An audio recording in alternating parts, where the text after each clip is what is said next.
Cotton, thank you for joining us. Well, it's nice to be with you again, and what wonderful tent, all these wonderful new things that the Elks provide this year. Man, what a great week it's going to be. Now, you're a Hall of Famer, a multiple Hall of Famer in the rodeo, and every place that they have a Rodeo Hall of Fame, you're in it. Well, I've been awful lucky. Yeah, but you say lucky, I say good. and the people that choose the Hall of Fame have chosen you very wisely.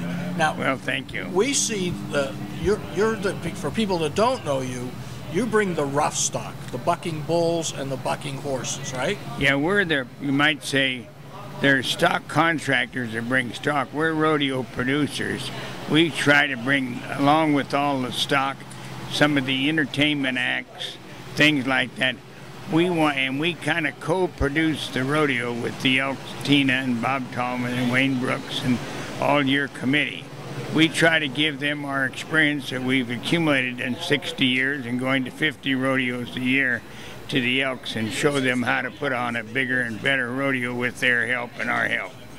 Now, you've started many years ago a program called Born to Buck. Yes. Would you explain what that is a little bit? Well, we're one of the originators in that. We started back in the 60s breeding a cranky mare to a cranky stallion and getting a cranky colt and feeding them and growing them until they're 5 years old and producing our own bucking horses. Years ago, we used to use wild horses and broken and work horses that wouldn't pull a wagon, outlaw horses, you might say, but there's just not a supply of them anymore. So in order to breed bucking horses, we had to go to breed bucking horses. To provide adequate stock, we had to go to breed bucking horses and bulls. Now, we've had many conversations over the last 16 years, you and I. Yes. And among the things we've talked about is the fact that your bulls seem to be winning when it comes to the cowboys. Well, yes, when I rode bulls and Vidal Garcia and all the Gary Judd LeFew and all the old bull riders, they had nothing like the bulls that we have today.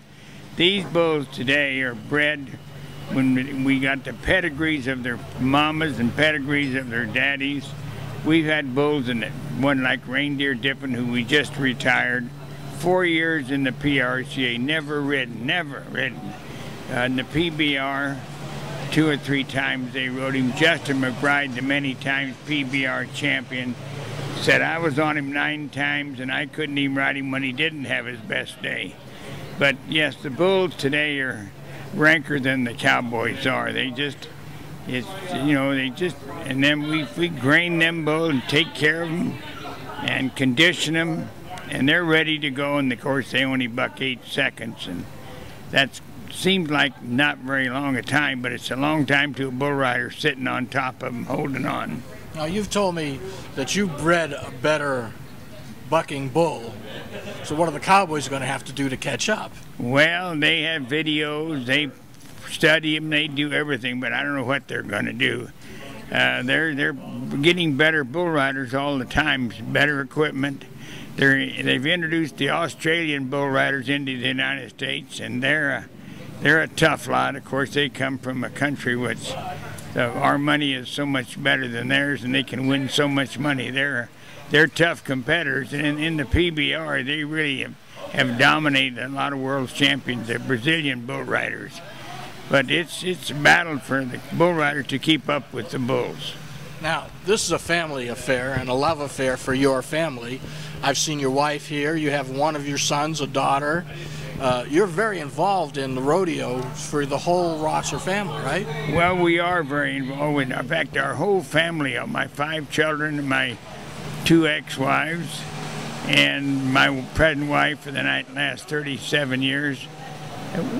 We've all been involved in rodeo, and you know, it's been wonderful. I've raised 5 good children and 2 grandchildren, all went to Cal Poly, and they've had a wonderful life and raised around livestock, taking care of animals and greeting people, and get to go to all these different cities. And you know, the cities we go to, like for example the Elks here in this town, you take the finest people in this town are Elks. And these people are all here to produce a great show and take care. You ought to saw the kids we had out here today. I never saw so many yellow buses in one. I don't care where you go. And the grandstand, I don't know where they got it, where they put the rest of it, but the grandstand was chock full. We had a wonderful hour and 20-minute show for the kids, little elementary school kids today.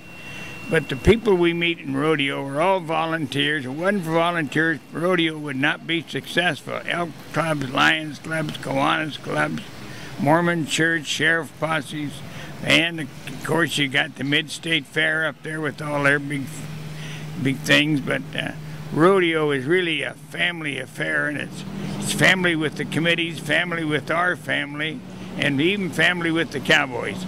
We don't get rich at this, but I'm the richest man in the world with memories and friends. All these awards I've gotten. I've been Grand Marshal of the Year parade for 3 times.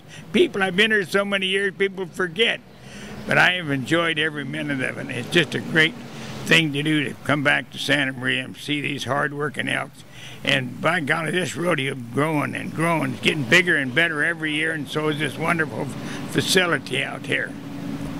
Cotton, it's always a pleasure and a privilege to spend time with you. I look forward to it every year.